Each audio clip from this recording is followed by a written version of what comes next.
situation where, let's assume this is a wide crotch up there, okay? And as I ascend up towards the crotch, what that's going to do is it's going to start pushing apart my crossing on my landing, my footlight landing, isn't it? So what's the rule of thumb? How close do you think you should get to that? 6 to 1?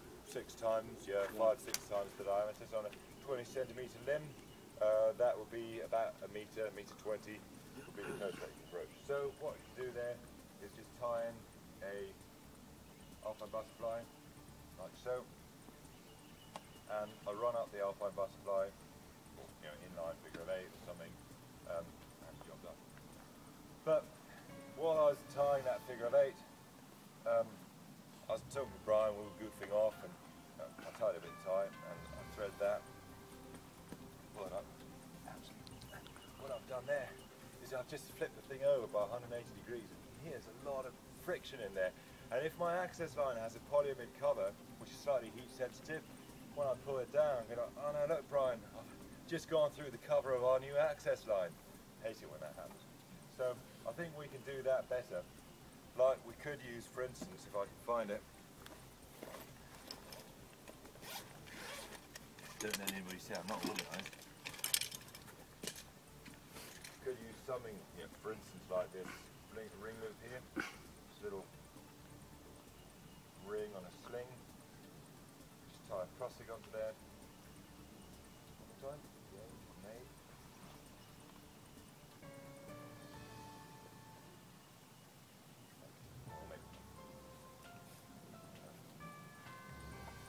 So now I'll run that up there.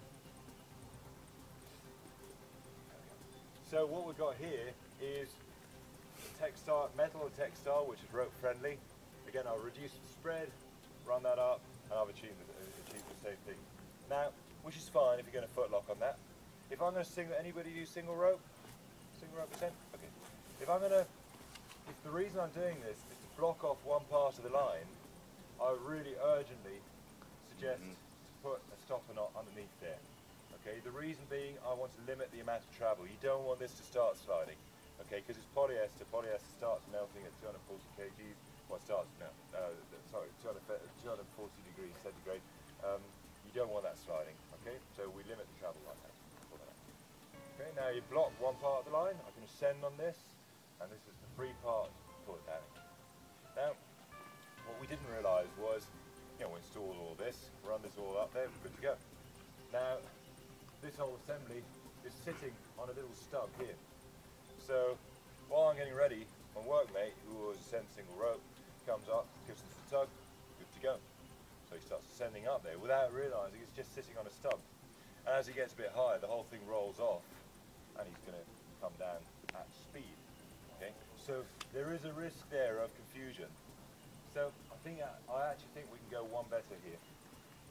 And what I suggest, and the other thing actually, before I carry on there, is talk about access lines. It's crazy that the longer I'm in this industry, feels like the lower the diameter of lines get. I've got big hands, okay? I get really tired hands sometimes. 10, 5, 11 mil access line on a day when it's cold day, slightly icy lines, I really struggle to hold them.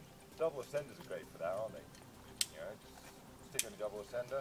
That position is comfortable, and I've got two cams, so if one cam fails, it kind of backs up the other, doesn't it? Oh no, it doesn't. Of course it doesn't, because the row is one row, and it doesn't matter if it's looped over the top. I'm going to come down, I'm going to hit the deck. That I can back these ascenders up, but it's kind of fiddly, and it kind of makes ascenders a pain to use. This model, the Petzl Ascentry, or Asintry as I like to call it, has, you know, that would probably be what people use today. And it's interesting actually looking at that, isn't it? Because it reminds you of ice tools that they use for ice climbing, with these little ledges here that you have your index fingers on, and that makes you realise how much your weight you actually hold with your index finger. And it also stops you crushing your pinkies, which is good. So actually that for me, this whole backing up thing, I was kind of like, yeah, I really stopped using ascenders. But how about this? If I take other end of this access line. The white fuzzy Loop. It must be a loop. So, assuming this is a long access line, what I could do is I could just tie this into here using a bowline, like so. I'll just back that up with a Yosemite, and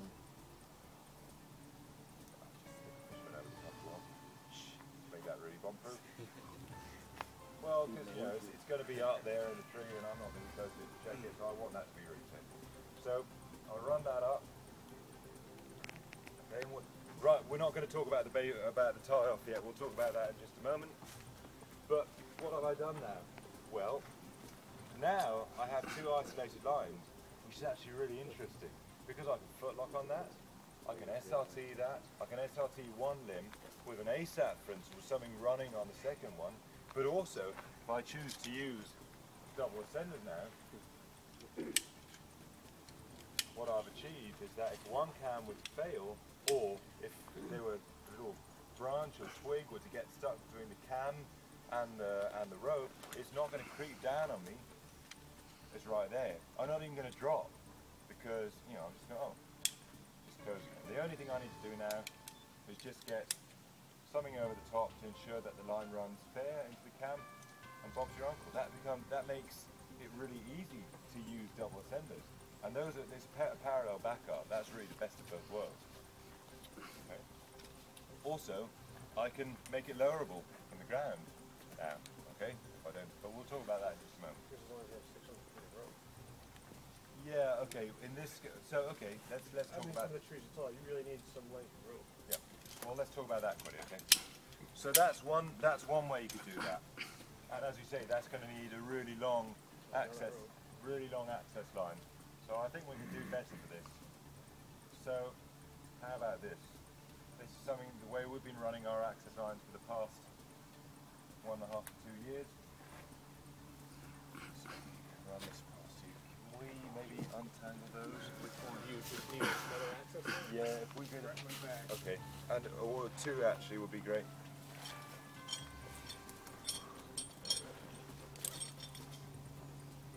So, yeah, the conference on Thursday, we had a long chat about rings. I think rings are great. They're captive, uniform braking strength, and they're just so easy to use. You know, they don't mind being cross-loaded, for instance. So I have a tendency with anything that I can't visually inspect, if it's not right in front of me, like my main attachment point or something like that, I tend to opt for rings if it's possible, for that reason. So. Ring tied in there. So now, next, what I'm going to do is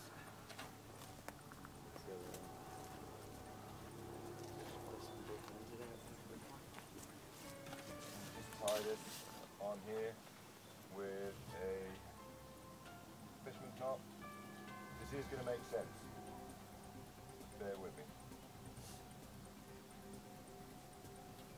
Not there, and Let's cut some places. Let me give you this one.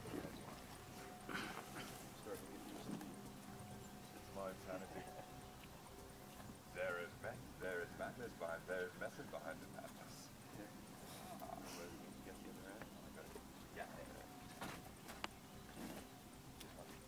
Okay. Oh yeah. Oh yeah. We have matched the colours for you. Ooh.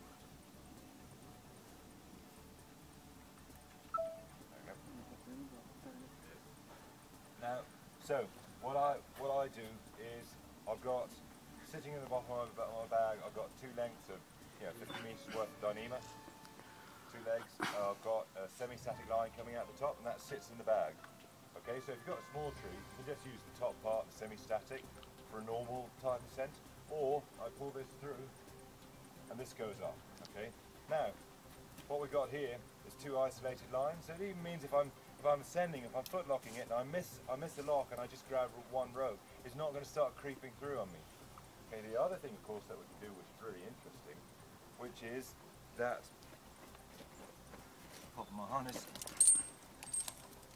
talking about this with Tanky yesterday.